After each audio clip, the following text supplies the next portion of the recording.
You serious? Be quiet. Best of luck.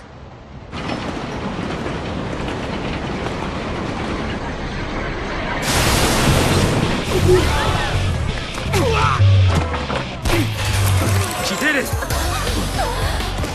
Hands high! Freeze!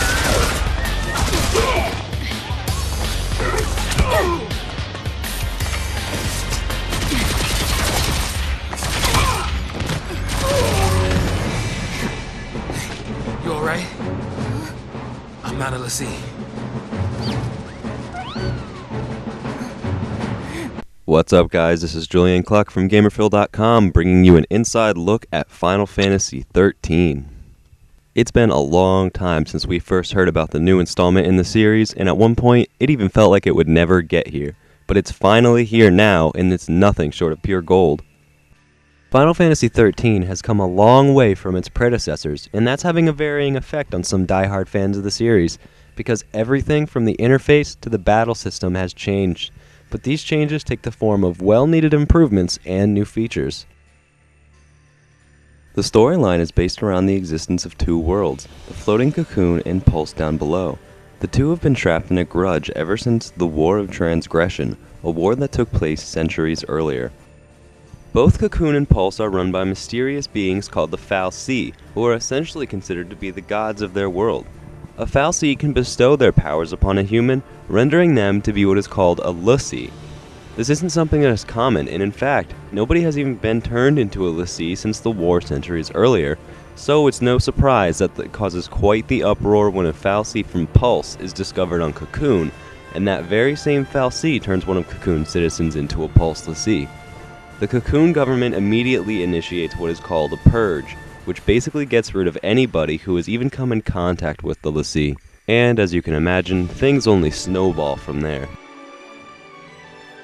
As the game progresses, you'll really feel like you're getting to know each character on an individual scale, and that draws you into the storyline even further. And as a matter of fact, this is the very first Final Fantasy in the entire series that I actually like every single main character. And unlike the other Final Fantasies, I have yet to run into a part of the game that absolutely bores me, simply because the storyline has been so well polished. The storyline never feels like it's dragging along, and for once, it feels like the developers had a master plan the whole time. And that master plan of theirs is executed perfectly and carried along seamlessly by breathtaking cinematic scenes as well as just an overall awesome graphic system. I want to look around.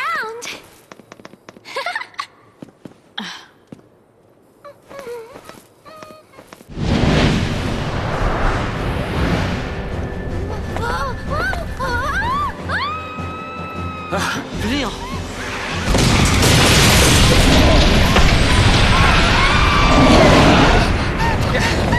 Over here!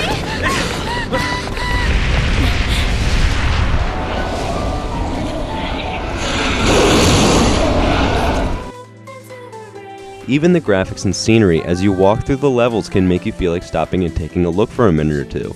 And you should, or you'll be missing out on a big part of what makes Final Fantasy XIII such a great game. But what mainly sets this game apart from its predecessors is that the developers at Square-Enix focused on the concept of character development more than they ever have before. In fact, the entire storyline is based around the characters, and you'll really come to know each character individually, as I said before, and will grasp an understanding for their motives or behavior. Some of them may annoy you or be irritating to you at first with their strange Australian accents, but you'll grow to love them as you do everybody else.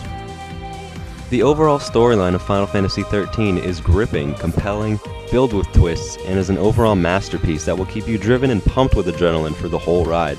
In fact, I personally feel that it's far better than the average Final Fantasy storyline that we've seen lately. The gameplay is very different from what you might be expecting if you're a fan of the series.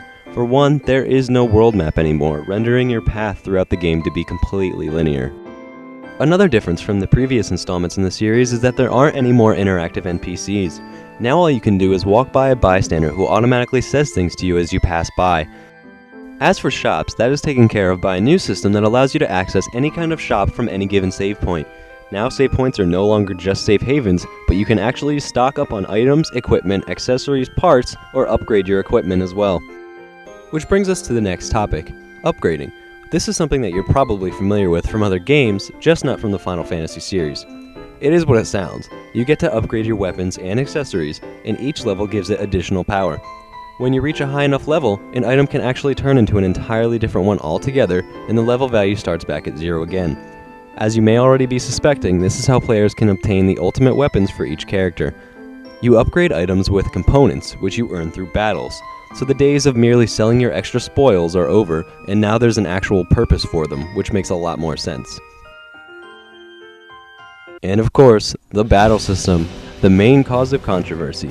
No longer will your characters be sitting idly executing commands among your crew, with your enemy politely waiting for you to decide like it's a game of rock, paper, scissors or a friendly game of catch. No, now they want to rip you to shreds, and they will do so very quickly if you're not fast enough to respond to a situation in battle. Rest assured though, it's not completely different, as you are still restricted by an ATB gauge and your attacks rely upon the abilities that you've learned. And don't be led on by the fact that you see the characters moving around in the battles, because that happens automatically for some sweet tasting eye candy. There isn't any system like the limit break system from Final Fantasy VII, however there is something called the stagger system. Each enemy has a stagger gauge which increases as you attack the enemy. When their bar is full, the enemy takes a lot more damage from your attacks as the gauge slowly empties. However, you need to upkeep this gauge as it eventually drops back down to 0 if you do not consistently attack the enemy quick enough. One of the largest changes from the previous installments is that you no longer get to control the actions of your allies directly in battle. They act as very intelligent AIs who dish out their attacks in the best possible way. However, while you can't tell them exactly what to do, you can tell them how to carry out their actions through a new system called paradigm shifts. Paradigm shifts are in-game actions that tell your allies how to act during battle. For example, if you select for one character to be a medic, he or she will focus on healing and removing status effects. Unfortunately, that character will then be restricted to only healing, so you'll have to change over to another paradigm when you want them to deal damage. This concept applies to the character you control during battle as well, so you'll have to switch up paradigms very frequently in battle to stand a chance. In order to gain new abilities for your paradigms, you use a new system called the Christogen system. This is very similar to the system used in Final Fantasy X and XII, in that you can upgrade the classes per character, like Medic and Commando, earning new techniques and abilities and increasing the character's overall stat points. You earn Christogen points by winning battles, so there's your incentive for fighting as much as you possibly can. And yes, there are still summons called Eidolons in this game. When summoned, Eidolons will come to your aid and fight in battle alongside you as you earn what are called Gestalt points. After you're satisfied with the points that you've earned, or you come close to running out of time, you can enter into Gestalt mode, which turns your Eidolon into some form of a vehicle, allowing you to execute some pretty sweet moves using those Gestalt points. Balancing all of these aspects in battle is what sets the system in Final Fantasy XIII apart from any other. Trying to get your enemy to their stagger point while trying to switch paradigms to heal at the same exact time can become very challenging, but is very rewarding when you pull it off successfully. And that is the very reason why each battle you come across will keep your adrenaline pumping time and time again. Overall, this is one of the best games I've seen in an incredibly long time. The storyline will send you on an emotional roller coaster, and the battle system will undoubtedly keep you coming back for more.